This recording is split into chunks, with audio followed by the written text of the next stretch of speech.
একটা এম বল আছে, একটা 2m বল আছে, দুটোকেই দড়ি দিয়ে সেম সেন্টার থেকে কানেক্টেড, দুটোর দড়ির লেন্থও সেম, ছেড়ে দেওয়া হচ্ছে। দুটো নেমে আসবে, নেমে এসে কোথাও একটা ধাক্কা খাবে, ধাক্কা খাওয়ার পর কলিশন হবে, উঠে যাবে আবার। বলেছে জাস্ট আফটার কলিশন কত ভেলোসিটি বার করতে হবে, আর ধাক্কা খাওয়ার পর কে কত হাইট অব্দি যাবে। দেখো অঙ্কটাকে অনেক কমপ্লিকেট করা যায়, ধাক্কা খাওয়ার পর কোনটা কেস 1, কোনটা কেস 2, কোনটা কেস 3, এসব জিনিসও করা যায়। সেরকমই হয়তো ব্যাপার ঘটছে, ভাবো, করো। আর একটা প্রশ্ন, সবার আগে যে প্রশ্নটা তোমাদের মাথায় আসা উচিত, আর সেই প্রশ্নটা একবারই আসবে, আমি আজকে উত্তর দেবার পর আর আসবে না, সেটা হচ্ছে ধাক্কাটা কোথায় খাবে। ঠিক আছে, ভাবো, এই হচ্ছে সিচুয়েশন। এবার আমাকে বলো, এই যে ডট ডট ডট ডট আমি এঁকেছি, কোন জায়গায় ওদের কলিশনটা হবে? ফান্ডামেন্টাল কোশ্চেন এটা। মিড পয়েন্টে, কোথায়? মাঝখানে। মানে তুমি বলতে চাইছো এই পয়েন্টে, তাই হ্যাঁ, তো? হ্যাঁ। এইখানে এসে কলিশন করবে দুজনে, তুমি বলতে চাইছো কেন? তার আগে নয় কেন? তার আগে তো মিড একটার করতে মাস হবে। 2m, একটার মাস m, মাসের ওপর কি কিছু ডিপেন্ডেন্সি? দুটো সিমেট্রিক নয়, এটা বুঝতে পারছো? কিন্তু পড়তে তো সেম টাইম লাগাবে। কারেক্ট। আমি যদি একটা হাইট থেকে একটা অবজেক্টকে ফেলি, একটা ভারী একটা হালকা, দুটোর পড়তে সেম টাইম লাগে কিন্তু আলাদা টাইম লাগে না। সেই গ্যালিলি এটাকে প্রুফ করেছিল সেই লিনিং টাওয়ার অফ পিসার ওপর থেকে। এই জিনিসটা যেন কনফিউজ না করে এক্ষেত্রে, দুটোই একসঙ্গে পড়বে, এসে তলায় এসে ধাক্কা খাবে। দুটোর ভেলোসিটি কত হবে? মুখে মুখে হয়ে যাবে কিন্তু। এর ভেলোসিটি কত? যখন ধাক্কা খাচ্ছে তখন কিন্তু ধাক্কাটা পুরোপুরি এইরকম ভাবে খাচ্ছে, তাই না, হরাইজন্টালি, কারণ বটম পয়েন্টে যদি ধাক্কা খায় দুজনের ভেলোসিটি তখন হরাইজন্টাল ডাইরেকশনে। হুম, তাহলে এবার দুজনের ভেলোসিটি গুলো কত, ফটাফট রুট বলো। টু জিএল, রুট টু হ্যাঁ, জিএল একটা, একটা root root two two G. GL, √2gl। ঠিক আছে, তা কলিশন হচ্ছে পারফেক্টলি ইলাস্টিক কলিশন। তাহলে velocity of approach is equal to velocity of separation. Velocity of approach কত? আমি বলছি এদের ধাক্কা খাওয়ার পর এর এই দিকের ভেলোসিটি হচ্ছে v2, এর এদিকের ভেলোসিটি হচ্ছে v1, এভাবে দিলাম আমি, ঠিক আছে। ভেলোসিটি অফ অ্যাপ্রোচ কত? ভেলোসিটি অফ অ্যাপ্রোচ হচ্ছে u twice root minus. Two GL. ঠিক আর আছে। ভেলোসিটি অফ সেপারেশন কত? v2 + v1, ভেবে দেখো। হ্যাঁ। এদিকে v2, v2 minus minus v1, v2 + v1, এবার v2 + v1, এটাও কিন্তু দুটো আননোন। আমাকে আরেকটা ইকুয়েশন লাগবে। কি ইকুয়েশন করব? Conservation of momentum, m × √2gl minus √2gl। এটা ইনিশিয়াল মোমেন্টাম। কেন? আমি যদি রাইট হ্যান্ড সাইডটাকে যদি আমার পজিটিভ সাইড নিই, এম এর ভেলোসিটি ডান দিকে, তাই ওর মোমেন্টাম হচ্ছে m√2gl। টুয়াইস এম এর মোমেন্টাম বাঁ দিকে, তাই ওর মোমেন্টাম মাইনাস টুয়াইস m√2gl। আর ফাইনাল মোমেন্টাম কি হবে? Twice m × v2 minus m × v1। M গুলো কেটে দাও, আমি ইকুয়েশন পেলাম twice v2 minus v1 equals to -√2gl। এবারে এটা ইকুয়েশন 1 বলো, এটাকে ইকুয়েশন 2 বলো, দুটোকে অ্যাড করে দাও। অ্যাড করে দিলে পাবো thrice v2 is equal to √2gl। Add করেছি বোথ সাইডস কে, তোমরা ইজিলি এগুলো করতে পারবে। সেখান থেকে পেলাম v2 is equal two √2gl/3।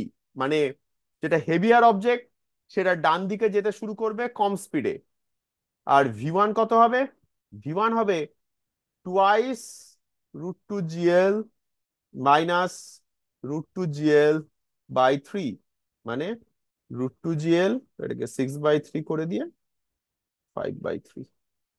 ঠিক আছে, v1 আর v2 পেয়ে গেছি আমি। কি লক্ষ্য করছি দেখো তো, v1 আমি এখানে পজিটিভ ভ্যালু পেয়েছি, এটা v1। v2 ও পজিটিভ ভ্যালু পেয়েছি। আমাকে জাস্ট বলো তো তারা তাহলে ধাক্কা খাওয়ার পর কে কোন দিকে মুভ করছে? ভিডিও ডান দিকেই মুভ করছে। আর মানে v2 এইভাবে এলো ধাক্কা খেয়ে আবার এদিকে মুভ করছে, তাই তো? হ্যাঁ, হ্যাঁ। আর v1 এইভাবে এলো, এই যে v1টা আমি অলরেডি এই দিকে নিয়ে নিয়েছি, তাই না? আমি ইকুয়েশন করার আগেই v1কে আমি বাঁ দিকে নিয়ে নিয়েছি। তার মানে v1 পজিটিভ বেরিয়েছে, মানে আমি যেই দিকে নিয়েছি সেদিকেই।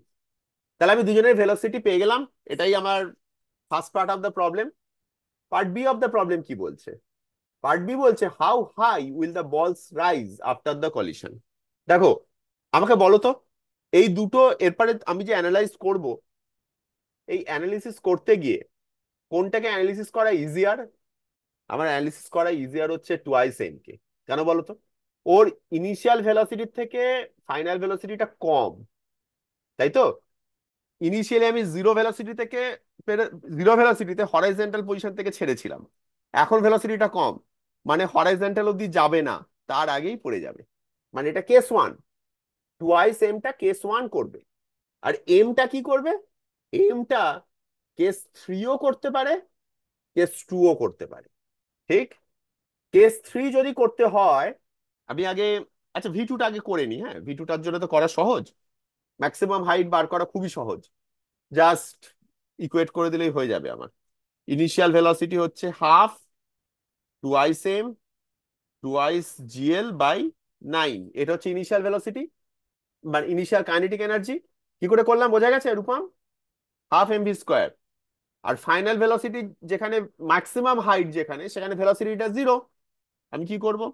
জাস্ট এম জি এইচ করে দেবো আমি। সেখান থেকে আমি পাবো এম, এম কেটে গেল, একটা 2 কেটে দিলাম, কেটে দিয়ে পেলাম এইচ, জিটাও কেটে যাচ্ছে, টুয়াইস এল বাই 9। ঠিক আছে, টুয়াইস এমটা একদম ক্লিয়ারলি বেরিয়ে গেছে। অন্য যার মাস এম, যার ভেলোসিটি বেড়ে গেছে, তার জন্য প্রবলেমটা কোথায়? আমি এনার্জি কেন ব্যালেন্স করতে পারবো না, কি মনে হয়? এই ফান্ডাগুলো একদম মাথায় ক্লিয়ার রাখতে হবে। কেন আমি এম এর এনার্জি ব্যালেন্স, মানে চোখ বন্ধ করে এনার্জি ব্যালেন্স কেন করতে পারছি না? স্যার, হুম, বল। এটা তো ফুল সার্কুলারও তো করতে পারে। এক্স্যাক্টলি, ফুল সার্কুলারও করতে পারে। ফুল সার্কুলার যদি করে তাহলে টপমোস্ট পয়েন্টটা এল দিয়ে কনস্ট্যান্ট হয়ে যাবে। ফুল সার্কুলার যদি না করে তাহলে কি হবে? কেস টু হবে সেক্ষেত্রে, কেস হ্যাঁ থ্রি নয়, কেস টু। কেস টু মানে কি? একটা জায়গায় গিয়ে টেনশনটা 0 হয়ে যাবে, তারপরেও প্রজেক্টাইলের মতো উপরে উঠতে থাকবে, প্রজেক্টাইলের মতো, যেটা টপের থেকে কম। সেখানে ম্যাক্সিমাম হাইটে গিয়ে আমি এনার্জিকে কনজার্ভ করতে পারি, তাই তো? এক্সটার্নাল কোনো ফোর্স কাজ করছে কি? করছে, টেনশন। টেনশন কাজ করছে, কিন্তু টেনশনের ডাইরেকশন ভেলোসিটির সঙ্গে পারপেন্ডিকুলার।